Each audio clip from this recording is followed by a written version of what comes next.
আসসালামু আলাইকুম। Iran Israeli হামলার জবাব দিয়েছে। এরপরে কি এই বিষয়ে আল জাজিরা একটি রিপোর্ট করেছে। ইসরায়েল নিয়ে পরবর্তী পরিকল্পনা জানালেন ইরানি সেনা কর্মকর্তা। এখানে বলা হচ্ছে মূলত যদি এই হামলার অর্থাৎ ইরানের এই জবাবের পাল্টা জবাব যদি ইসরায়েল না দেয় তাহলে আর ইরানের কোনো পরিকল্পনা নেই।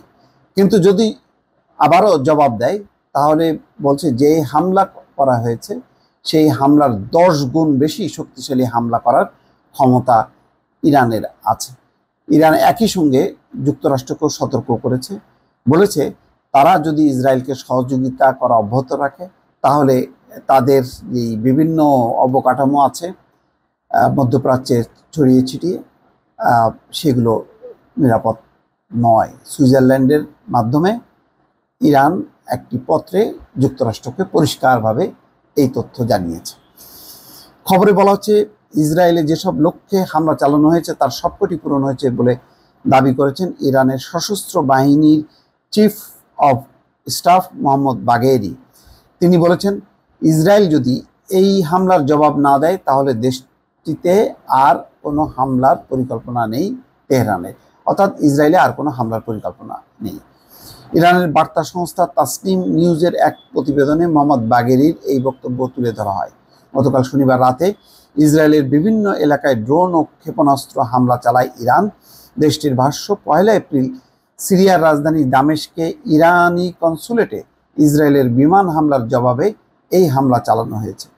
মোহাম্মদ বাগেরি বলেন, গতকাল কোনো বেসামরিক ও অর্থনৈতিক লক্ষ্যবস্তুতে হামলা চালানো হয়নি, শুধু সামরিক স্থাপনাগুলো লক্ষ্য করা হয়েছে। বিশেষ করে হেরমন পর্বতে ইসরায়েলের একটি গোয়েন্দা ঘাঁটিতে হামলা চালানো হয়।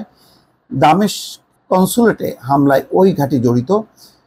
নেগেভ মরুভূমিতে ইসরায়েলের নেভাতিম বিমান ঘাঁটিতেও হামলা হয়েছে, সেখান থেকে ইসরায়েলের যুদ্ধ বিমানগুলো কনসুলেটে হামলা চালিয়েছিল। ইরানের হামলার এই দুটি লক্ষ্যই উল্লেখযোগ্যভাবে ধ্বংস হয়েছে এবং সেগুলোকে নিষ্ক্রিয় করা হয়েছে জানিয়ে এই সামরিক কর্মকর্তা বলেন, গতকালের হামলার চেয়ে 10 গুণ শক্তিশালী হামলা চালাতে সক্ষম তেহরান। যুক্তরাষ্ট্রকে সতর্ক করেছে ইরান। এই খবরে বলা হচ্ছে, মোহাম্মদ বাগেরি বক্তব্যের বরাতে তাসনিম নিউজ বলছে, ইসরায়েল চূড়ান্ত সীমা অতিক্রম করায় গতকাল হামলা চালিয়েছে ইরান। সতর্ক করে তিনি আরও বলেছেন, ইরানের এই হামলার জবাবে ইসরায়েল অনেক বড় পরিসরে হামলা চালাতে পারে। বাগেরি আরও বলেন, সুইজারল্যান্ড দূতাবাসের মাধ্যমে যুক্তরাষ্ট্রের কাছে একটি বার্তা দিয়েছে তেহরান। তাতে বলা হয়েছে, যুক্তরাষ্ট্র যদি এই অঞ্চলে নিজেদের ঘাঁটি ও সামরিক স্থাপনার মাধ্যমে জায়ানবাদীদের আগ্রাসী পদক্ষেপের সঙ্গে জড়ায় আর তা যদি প্রমাণিত হয় তাহলে এই অঞ্চলে মার্কিন ঘাঁটি, স্থাপনা ও কর্মকর্তাদের কোনো নিরাপত্তা থাকবে না।